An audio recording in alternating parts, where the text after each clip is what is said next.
नमस्कार, कैसे हैं आप सब। स्वागत है आप सभी का। आज का यह वीडियो क्लास 9th के हिस्ट्री यानी इतिहास विषय पर है, जिसमें आज हम लोग अध्ययन करने वाले हैं अध्याय 6 का, जिसका नाम है वन्य समाज और उपनिवेशवाद। इससे पहले के जो 5 अध्याय हैं, भौगोलिक खोजें, अमेरिकी स्वतंत्रता संग्राम, फ्रांस की क्रांति, विश्व युद्धों का इतिहास और नाजीवाद, इन सभी को हम लोग पढ़ चुके हैं। इसके अभ्यास प्रश्नों को भी हल कर चुके हैं। आप मेरे चैनल के 9th क्लास के इतिहास वाले प्ले लिस्ट में आप जाकर उसको देख सकते हैं।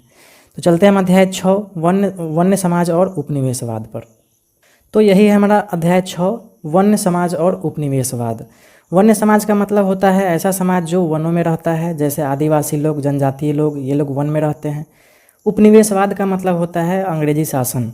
तो कुल मिलाकर जब हमारे देश पर अंग्रेजी शासन था, तो इस अंग्रेजी शासन का वन में जो रहने वाले जनजातीय और आदिवासी समाज थे, उन पर इस अंग्रेजी शासन का क्या प्रभाव पड़ा और इन लोगों ने कैसे अंग्रेजी शासन का विरोध किया, इसी चीज़ को हम इस अध्याय में अच्छे से समझने वाले हैं। ठीक, तो सबसे पहले तो हम समझेंगे कि वन्य समाज है क्या। ठीक है, इनका राजनैतिक जीवन कैसा था, फिर इनका यहाँ पे आर्थिक जीवन कैसा था। ठीक, इसके बाद फिर इनका धार्मिक जीवन कैसा था, और फिर इसके बाद इन लोगों ने कैसे अंग्रेज़ों से विद्रोह किया। ठीक है, पहाड़िया विद्रोह है, यहाँ देखिए तमार विद्रोह है, चेरो विद्रोह है, चुआर विद्रोह है, हो विद्रोह है, कोल विद्रोह है।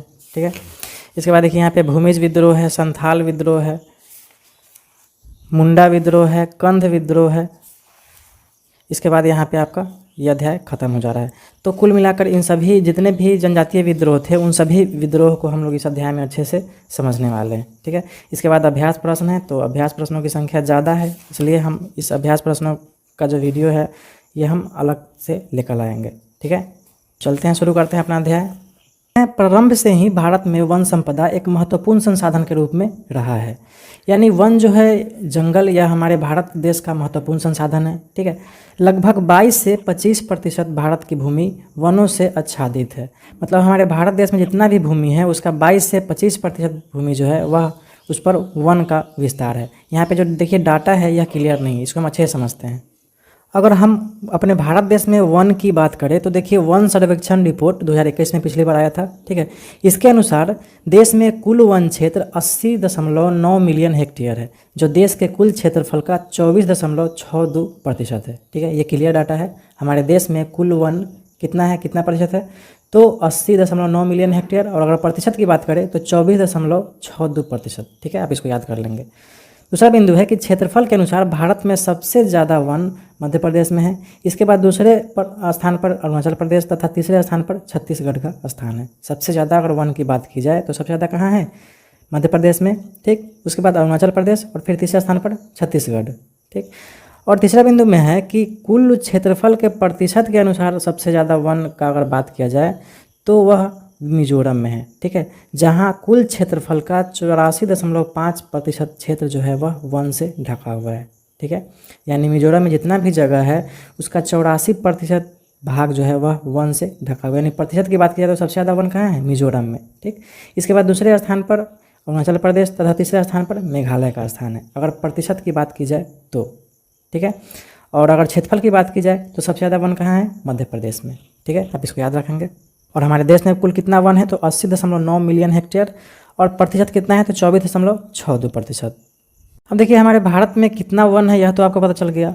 अब उन वनों में रहता कौन है, तो देखिए उन वनों में जनजातीय समाज के लोग निवास करते हैं। ठीक है, और उन जनजातीय समाज के लोग जो होते हैं उनको आदिवासी भी कहा जाता है। अब आदिवासी क्यों कहा जाता है, तो देखिए आदि का मतलब होता है बहुत पुराना, और वासी का मतलब होता है रहने वाला। यानी ऐसे लोग जो बहुत पहले से, हजारों लाखों साल पहले से रह रहे हैं, उनको जनजातीय समाज या आदिवासी कहा जाता है। यहाँ पे लिखा भी हुआ है कि ऐसा विश्वास किया जाता है कि ये लोग भारतीय प्रायद्वीप के मूल निवासी है। कहने का मतलब ये बहुत पहले से ये लोग अपने यहाँ के जंगलों में रह रहे हैं। अगर आबादी की बात की जाए तो भारत में इनकी आबादी जो है यह अफ्रीका के बाद सर्वाधिक है। आप चित्रों के माध्यम से भी इन आदिवासी लोगों को समझ सकते हैं। आप देख सकते हैं ये जो है बांस से अपना घर बना रहे हैं। ठीक है, ये जो लड़की है ये जलावन लेकर जा रही है घर में खाना बनाने के लिए। ये देखिए ये महिला चटाई बुन रही है। ठीक है, इसके बाद देखिए ये जो लेडीज़ है ये पत्ता ढो कर ले जा रही है, इसका पत्तल बनाएंगे और बाज़ारों में बेचेगी। ठीक है, यहाँ पे जंगलों को साफ करके खेती किया जाता है। तो ये लोग वनों में ही रहते हैं और वनों पर ही आश्रित रहते हैं। देखिए, भोजन, ईंधन, लकड़ी, घरेलू सामग्री, जड़ी बूटी, औषधियों, पशु के लिए चारा और कृषि औजारों की सामग्री के लिए ये वनों पर आश्रित रहते हैं। मतलब कुल मिलाकर इनके जीवन का जितना भी जरूरी चीज़ है वह सब वनों से ही मिल जाता है, इसलिए ये लोग वन में ही रहना पसंद करते हैं। ठीक है, अब देखिए आदिवासियों से संबंधित जरूरी डाटा की अगर हम बात करें तो देखिए भारत की कुल जनसंख्या का 8.6% आदिवासी लोग हैं।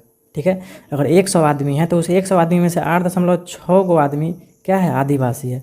महात्मा गांधी ने इन्हें गिरिजन कहा था क्योंकि ये लोग जंगल तथा पहाड़ों पर ही निवास करते हैं। ये जो आदिवासी लोग होते हैं यहाँ तो जंगल में रहेंगे, नहीं तो पहाड़ों पर रहेंगे। ठीक है, और देखिए भारत के प्रमुख आदिवासी भील है, गोंड है, संथाल है, पहाड़िया है, चेरो है, कोल, उरांव, हो, चुआर, खड़िया, मीना, खोंड इत्यादि है। मतलब ये लोग जो है ये सब जनजातीय समाज के लोग हैं, मतलब अलग अलग तरह के जनजाति है। ठीक है, और अगर हम पूरे भारत देश की बात करें तो कहाँ किस राज्य में कौन सा जनजाति निवास करते हैं, इन सभी का डाटा इस मैप में आपको मिल जाएगा।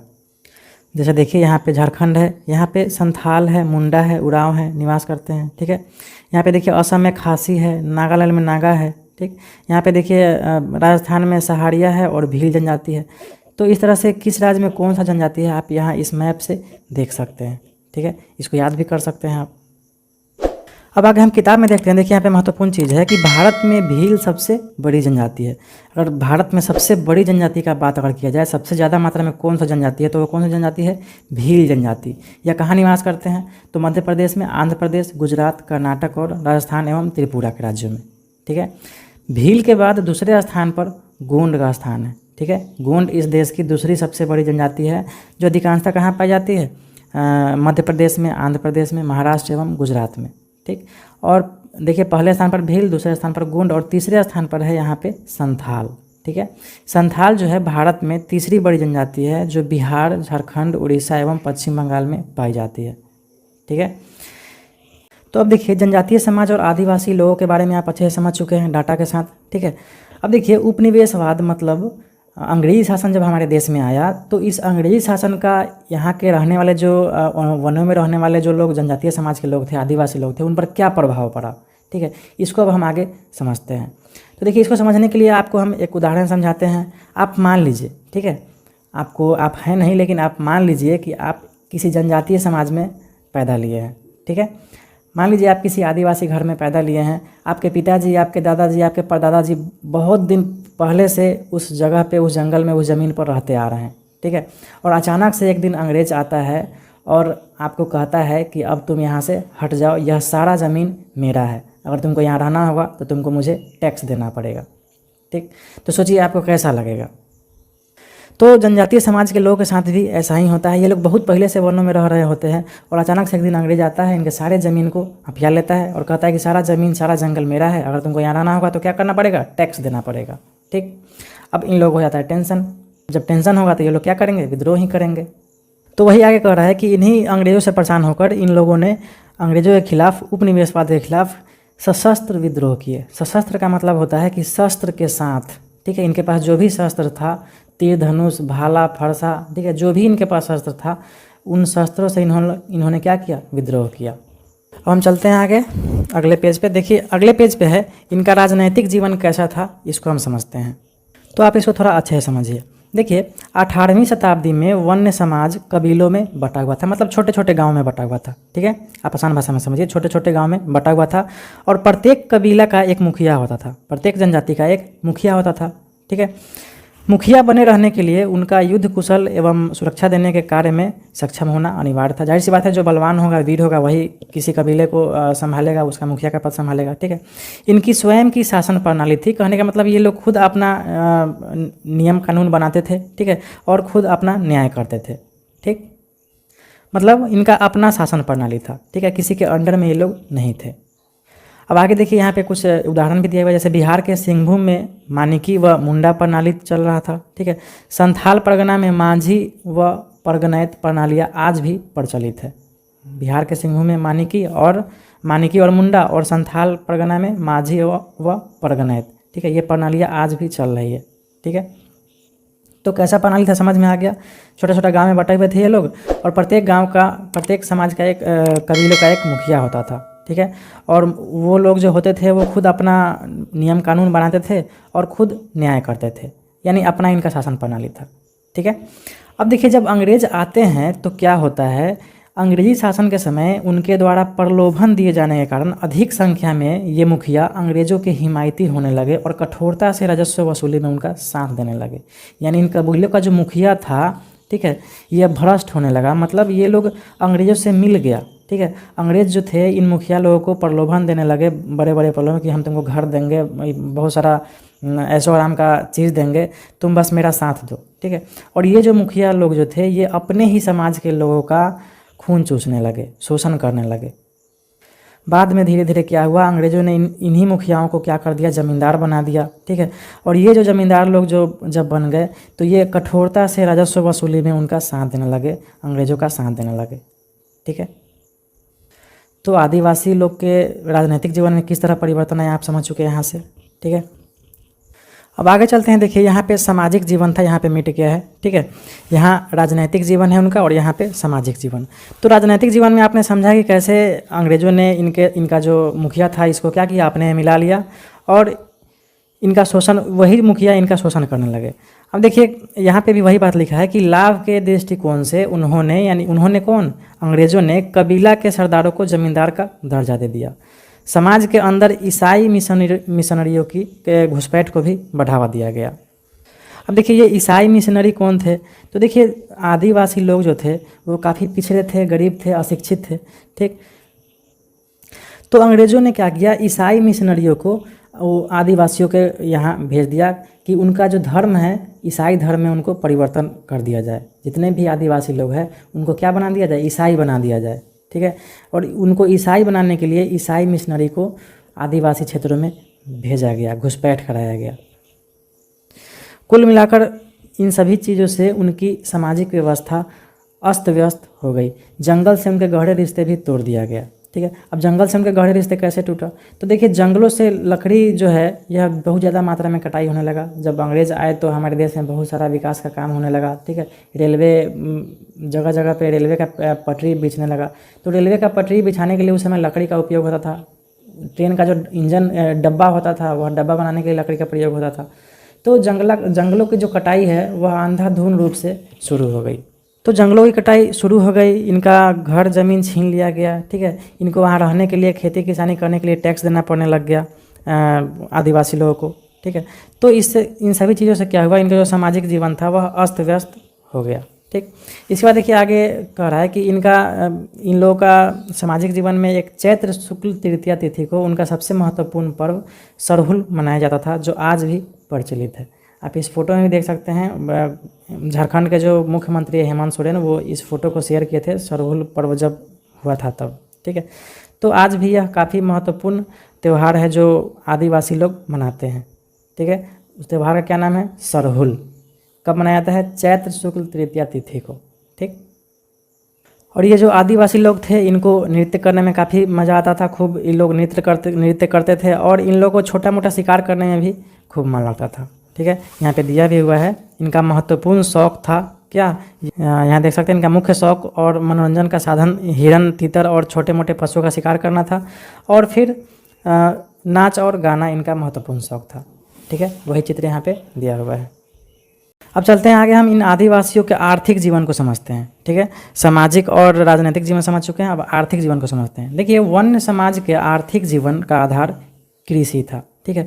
यानी ये जो आदिवासी लोग थे ये लोग कृषि करके अपना पेट पालते थे, ठीक है। वे जगह बदल बदल कर घुमंतु, झूम या पोडू विधि से खेती करते थे। देखिए यह क्वेश्चन बार बार आता है कि घुमंतु कृषि क्या है, झूम कृषि क्या है, पोडू कृषि क्या है, ठीक है।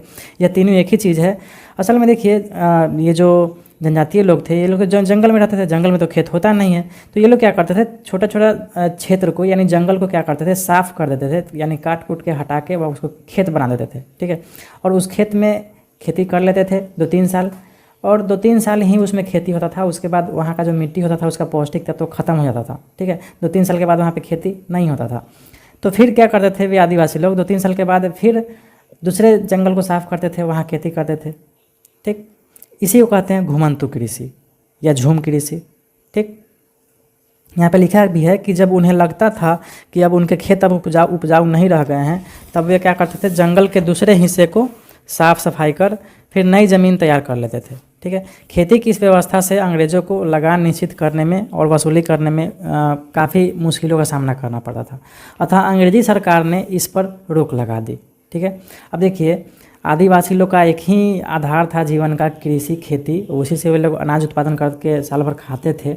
और उनका जो खेती था वह कैसे होता था, झूम की कृषि के द्वारा। यानी एक जगह साफ़ करते थे, 2 साल खेती करते थे, फिर दूसरी जगह साफ़ करते थे, खेती करते थे। अब उनका जो खेती करने का जो तरीका था उस पर अंग्रेजी सरकार ने रोक लगा दिया। कहा कि नहीं, अब इस तरह से तुम खेती करना बंद करो, इस तरह से क्या हो रहा है, जंगल का नुकसान हो रहा है। जबकि ऐसा कुछ होता नहीं था। जहाँ पे खेती करना ये लोग छोड़ देते थे वहाँ पे ऑटोमेटिक फिर धीरे धीरे जंगल हो जाता था। ठीक है, और उनका जो खेती करने का तरीका था उस पर अंग्रेजी सरकार ने क्या कर दिया, रोक लगा दिया।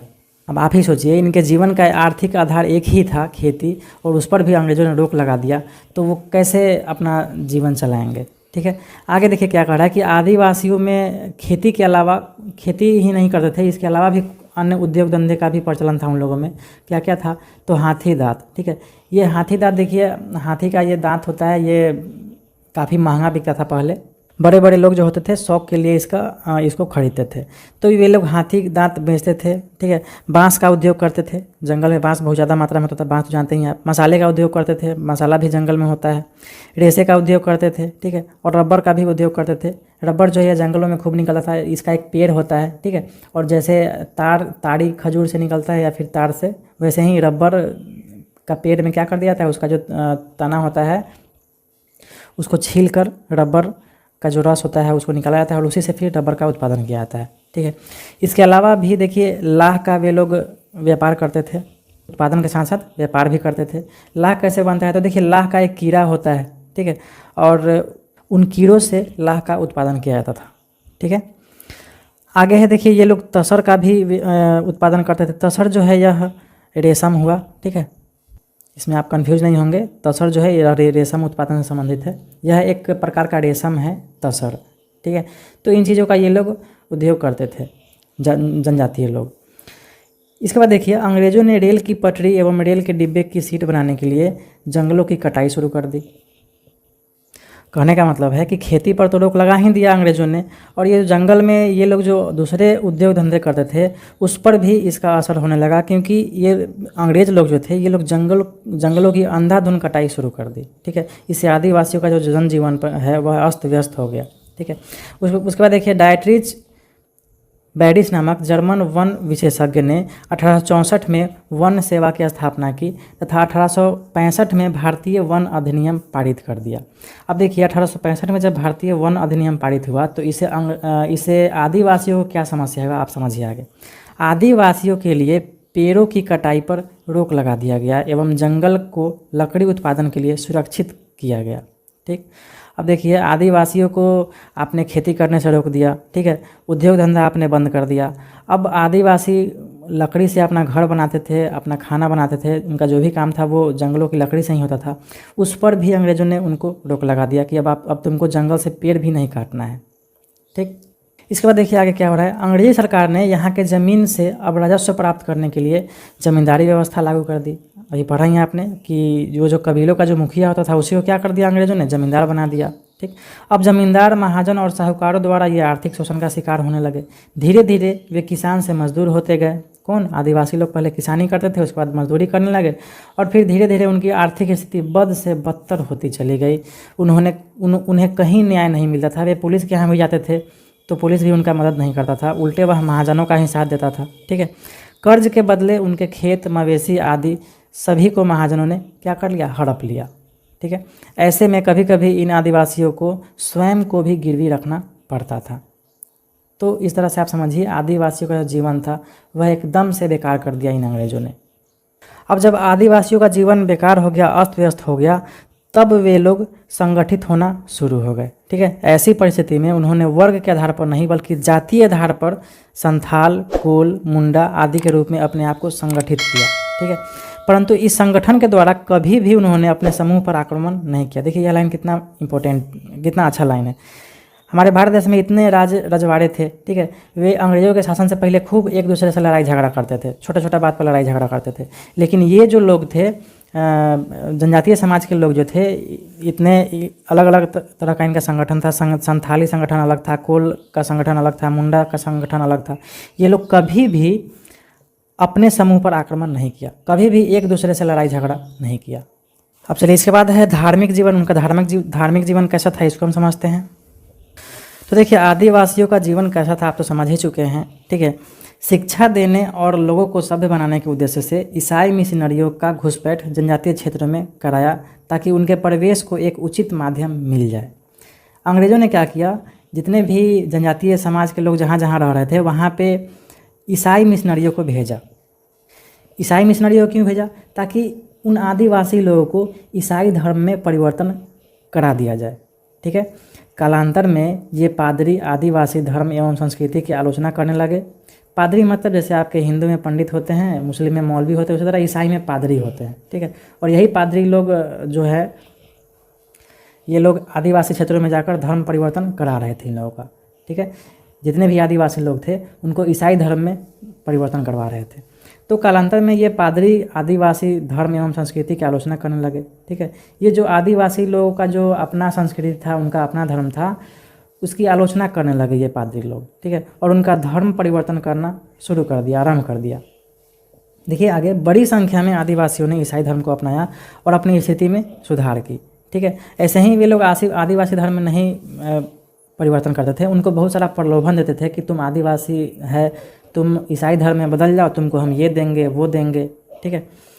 शिक्षा पाने के कारण उनकी स्थिति में गुणात्मक परिवर्तन तो हुआ, लेकिन वे अपने अन्य भाइयों से घृणा करने लगे। जितने भी आदिवासी लोग थे, जब शिक्षा प्राप्त कर लिए तो वे अपने ही भाइयों से क्या करने लगे, घृणा करने लगे। इससे क्या हुआ, आदिवासियों ने इसे अपने सामाजिक एवं धार्मिक जीवन में अंग्रेजों द्वारा किए गए अतिक्रमण समझकर इसका प्रतिरोध करना शुरू कर दिया, ठीक है। तो अब यहीं से आपका स्टार्ट होता है विद्रोह, ठीक है। सबसे पहला विद्रोह है पहाड़िया विद्रोह। उसके बाद बहुत सारा विद्रोह है, सभी विद्रोह को हम एक एक करके समझेंगे, ठीक है। तो जनजातीय समाज में, आदिवासी समाज में अंग्रेजों के खिलाफ जो सबसे पहला विद्रोह हुआ वह कौन सा विद्रोह था, पहाड़िया विद्रोह। आप इसको याद रखेंगे, सबसे पहला विद्रोह कौन था, पहाड़िया विद्रोह। पहले तो भारत देश के मानचित्र पर देखिए कि पहाड़िया जनजाति के लोग रहते कहाँ थे। देखिए यहाँ पे आपका बिहार है, यहाँ झारखंड है। पहले बिहार और झारखंड एक ही था, एक ही राज्य था। 15 नवंबर 2000 ईस्वी को बिहार से अलग हो गया झारखंड, ठीक है। पहाड़िया जनजाति के जो लोग जो थे, ये यहाँ पे देखिए बिहार का भागलपुर का क्षेत्र है और यहाँ पे झारखंड का क्षेत्र है। तो पहाड़िया जनजाति के लोग इसी क्षेत्र में निवास करते थे और यहीं पर पहाड़िया विद्रोह हुआ था, ठीक है। बिहार का भी कुछ क्षेत्र है और झारखंड का भी क्षेत्र है। अब आप इस पहाड़िया विद्रोह को थोड़ा अच्छे से समझिए, चूँकि यह बिहार से रिलेटेड है इसलिए अच्छे से जानना आपको जरूरी है। देखिए यही तिलका मांझी है, ठीक है। पहाड़िया विद्रोह के प्रमुख नेता यही थे। इनके नाम पर आज भागलपुर का जो यूनिवर्सिटी है, इन्हीं के नाम पर है, तिलका मांझी यूनिवर्सिटी भागलपुर, ठीक है। पहाड़िया विद्रोह जो हुआ था, यह पहाड़िया जनजाति का निवास स्थान वर्तमान बिहार के भागलपुर तथा झारखंड में स्थित राजमहल की पहाड़ियों के क्षेत्र में था, ठीक है। अभी आपने मानचित्र में देखा। यहाँ के मुखिया को अंग्रेजों ने जमींदार बना दिया था तथा राजस्व वसूली का कार्य भी दे दिया था, जो आदिवासियों का शोषण कर रहे थे। ये तो आप अभी समझे हैं, ठीक है, कि जो आदिवासियों का मुखिया था उन्हीं को जमींदार बना दिया था अंग्रेजों ने, ठीक है। और वे जमींदार आदिवासियों का क्या कर रहे थे, शोषण कर रहे थे। 1779 में हुआ यह विद्रोह भारत का पहला जनजातीय संथाल विद्रोह था। आप इसको याद रखेंगे, सबसे पहला जनजातीय विद्रोह कौन था, पहाड़िया विद्रोह, ठीक है। 1779 में हुआ। इस विद्रोह का उद्देश्य क्या था, जमींदारों से भू राजस्व की राशि कम कराना एवं किसानों की भूमि वापस छुड़वाना, ठीक है, जो किसानों की भूमि हड़प लिया था अंग्रेजों ने। इस विद्रोह का नेता तिलका मांझी था। इनका जन्म 1750 में भागलपुर स्थित सुल्तानगंज के पास तिलकपुर गांव में हुआ था। यही थे तिलका मांझी, ठीक है। हमेशा तीर धनुष लेकर चलते थे। 1784 में तिलका मांझी ने भागलपुर के तत्कालीन कलेक्टर अगस्टस क्लेवलैंड की तीर धनुष से जख्मी कर दिया था, तीर धनुष से जख्मी कर दिया, जिससे उनकी मृत्यु हो गई, ठीक है। देखिए इसके बारे में कहानी प्रचलित है कि जिस रास्ते से भागलपुर के तत्कालीन कलेक्टर जो थे अगस्टस क्लेवलैंड, जिस रास्ते से गुजरने वाले थे, उस रास्ते में रात में ही यह तार के पेड़ पर चढ़ गया था, ठीक है। ये जो तिलका मांझी थे तार के पेड़ पर सबसे ऊपर चढ़ गए थे और इंतजार कर रहे थे। और जब सवेरे उनका गाड़ी जब उधर से गुजरा तो ये तार के पेड़ पर से ही धनुष से ऐसा बाण छोड़ा, ऐसा तीर चलाया कि वह तीर डायरेक्ट जाकर अगस्टस क्लेवलैंड को ही लगा। ठीक है, इससे वे जख्मी हो गए और फिर बाद में उनकी उससे मृत्यु भी हो गई। ठीक, 1785 में इस घटना के कारण, ठीक है, तिलका मांझी को गिरफ्तार कर भागलपुर में बीच चौराहे पर बरगद के पेड़ से लटकाकर उन्हें फांसी दे दी गई। ठीक है, इस तरह ये शहीद हो गए। तो यह था आपका पहाड़िया विद्रोह। इसको जानना आपको ज़रूरी था क्योंकि यह बिहार से रिलेटेड है। इसके बाद अगला विद्रोह है तमाड़ विद्रोह। ठीक है, तमाड़ विद्रोह के बारे में ज़्यादा आपके कुछ किताब में दिया नहीं है, बस इतना ही है। देखिए, सन 1789 ईस्वी में छोटा नागपुर के उरांव जनजाति ने जमींदारों के शोषण के खिलाफ यह विद्रोह किया था। कौन सा जनजाति? उरांव जनजाति। आप इसको याद रखेंगे कि तमाड़ विद्रोह किस जनजाति के द्वारा हुआ था? तो उरांव जनजाति के द्वारा हुआ था। और अगर आप मानचित्र में देखेंगे तो उरांव जनजाति जो है यह झारखंड में ही निवास करती है। ठीक है, यहीं पे छोटा नागपुर के आसपास, पठारी इलाके के आसपास यहीं पे उरांव जनजाति निवास करती है और यहीं पे तमाड़ विद्रोह हुआ था। ठीक, इसके बाद देखिए अगला है चेरो विद्रोह। ठीक है, चेरो विद्रोह बिहार के पलामू क्षेत्र में रहने वाले चेरो जनजाति ने अपने राजा के खिलाफ विद्रोह किया था। उस समय उनका राजा कौन था? चूड़ामन राय उनका राजा था। भारत देश के मानचित्र पर देखिए, चेरो जनजाति जो है वह बिहार के इसी जगह पे निवास करते थे। बिहार और झारखंड के हिस्से में भी यहाँ पे निवास करते, यही इसी क्षेत्र में चेरो जनजाति का निवास स्थान था।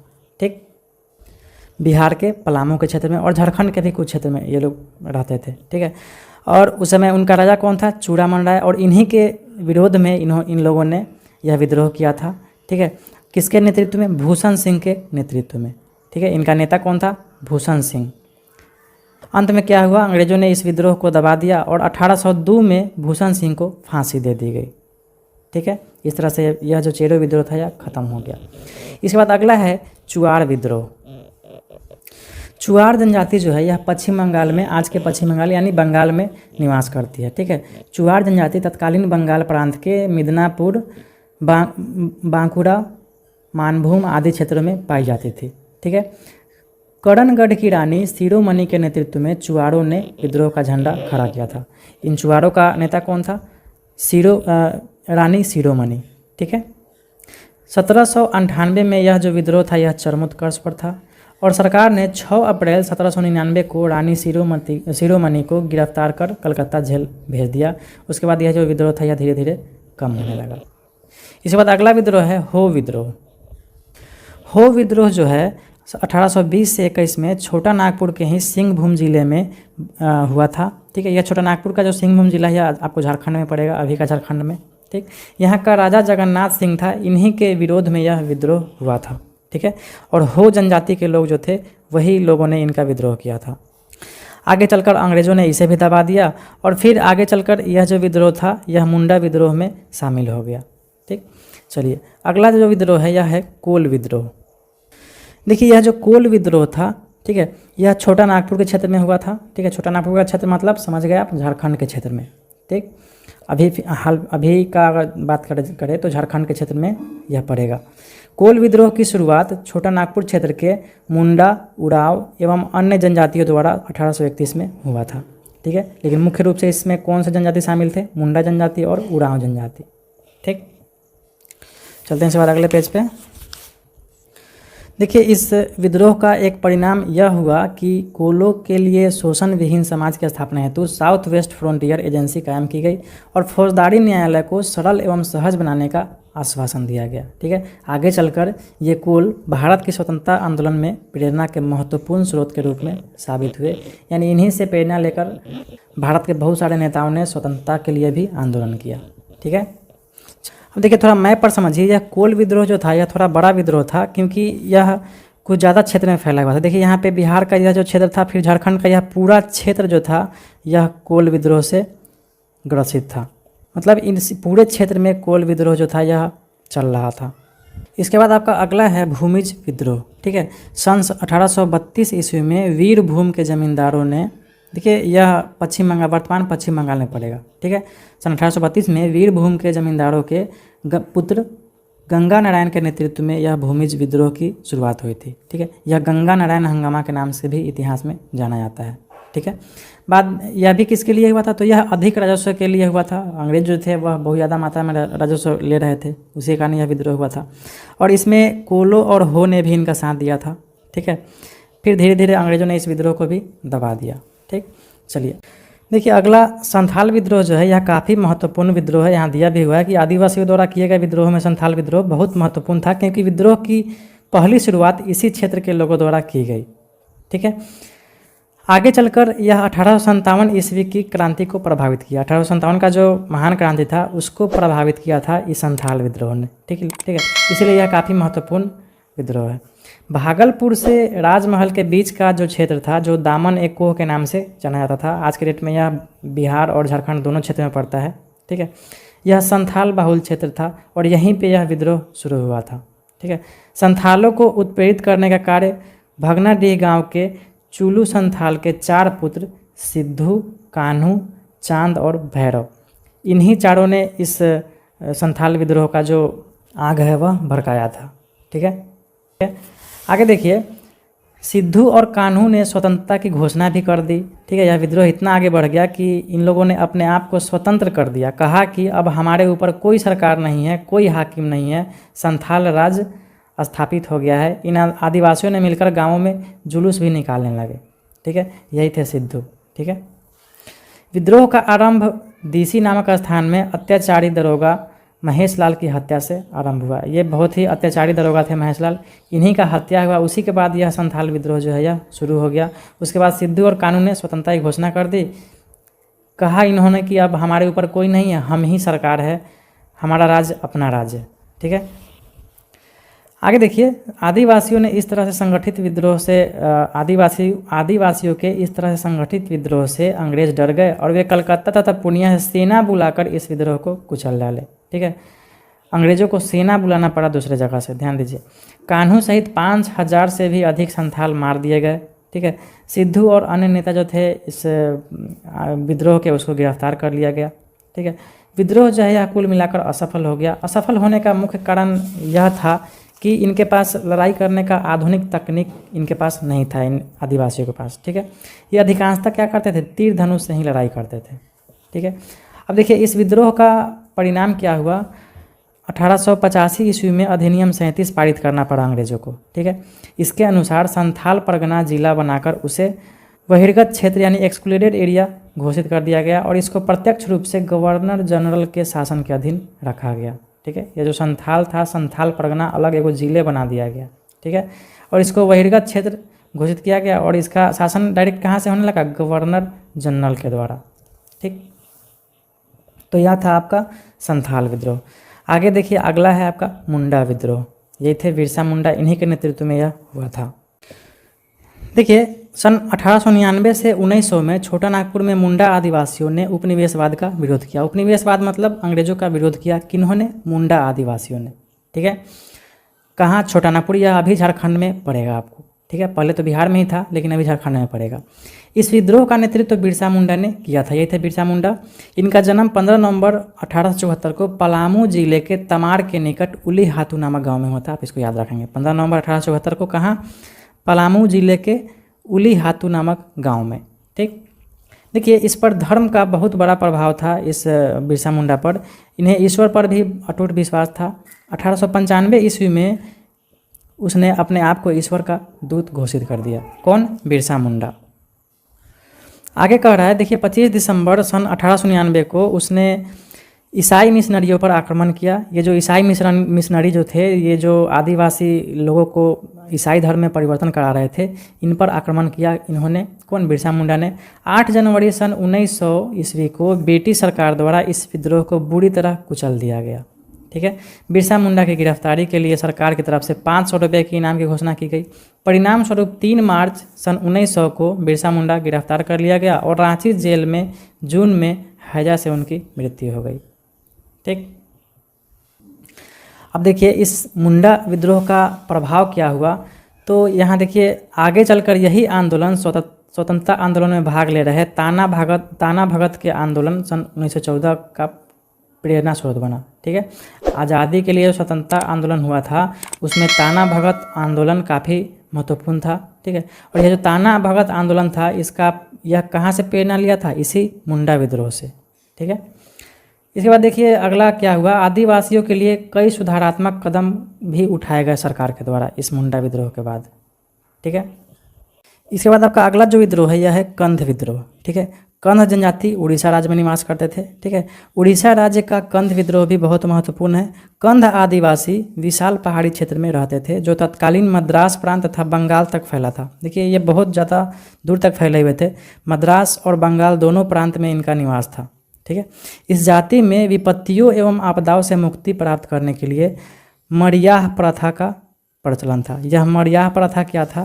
तो यह मानव बलि प्रथा था। ठीक है, मतलब आपत्ति एवं विपत्ति एवं आपदाओं से मुक्ति पाने के लिए मनुष्यों का बलि चढ़ाया जाता था इस जनजाति में। ठीक है, यह तो काफ़ी बुरा प्रथा था। ठीक है, इस प्रथा को सन 1837 ईस्वी में ब्रिटिश सरकार ने इसे रोकने का प्रयास किया। ठीक है, जिसका विरोध इन आदिवासियों ने किया और फिर धीरे धीरे इस विद्रोह को भी अंग्रेजों ने शांत कर दिया। ठीक है, अब देखिए यहाँ पे जितना भी विद्रोह था उन सभी विद्रोहों को आपने पढ़ लिया। ठीक है, अब देखिए इन विद्रोहों का असर क्या पड़ता है। तो देखिए सबसे पहला परिणाम तो इन विद्रोहों का यह होता है कि 1935 में तत्कालीन विधानसभा द्वारा जनजाति के लिए शिक्षा और आरक्षण का प्रस्ताव पारित किया गया। स्वतंत्र भारत के संविधान ने भारत की जनजातियों को धारा 342 में कमज़ोर वर्ग का दर्जा देकर उनके लिए सभी तरह की सुविधाएं एवं आरक्षण की व्यवस्था की है। ठीक है, उसके बाद देखिए 1952 में सरकार ने नई वन नीति बनाई जिसकी समय समय पर संशोधन भी किया जा रहा है। ठीक है, यह वनों की रक्षा तथा आदिवासियों के अधिकारों की रक्षा के लिए उठाया गया भारत सरकार का एक महत्वपूर्ण कदम है। ठीक, इसके बाद अगले पेज पे देखिए क्या है।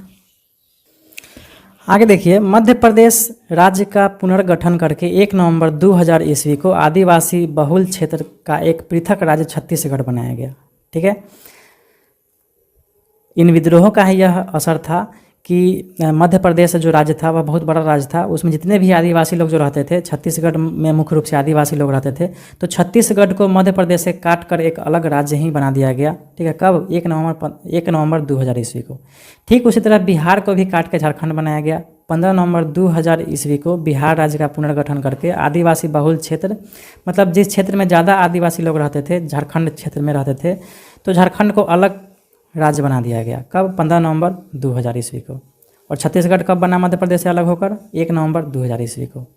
ठीक है, तो इस तरह से हम देखते हैं कि वन्य समाज में निवास करने वाली जनजातियों ने औपनिवेशिक शोषण के खिलाफ, यानी अंग्रेज जो शोषण कर रहे थे उसके खिलाफ एक संघर्षपूर्ण लड़ाई लड़ी। ठीक है, उन लोगों ने बहुत सारा विद्रोह किया और लड़ाई लड़ी, जिससे भविष्य में उनके लिए सुधार कार्यों का मार्ग प्रशस्त हुआ। अगर वे नहीं विद्रोह करते, नहीं लड़ते, तो उनके लिए सरकार द्वारा कुछ भी नहीं किया जाता। ठीक, तो यहाँ पे आपका जो यह अध्याय है यह खत्म हुआ।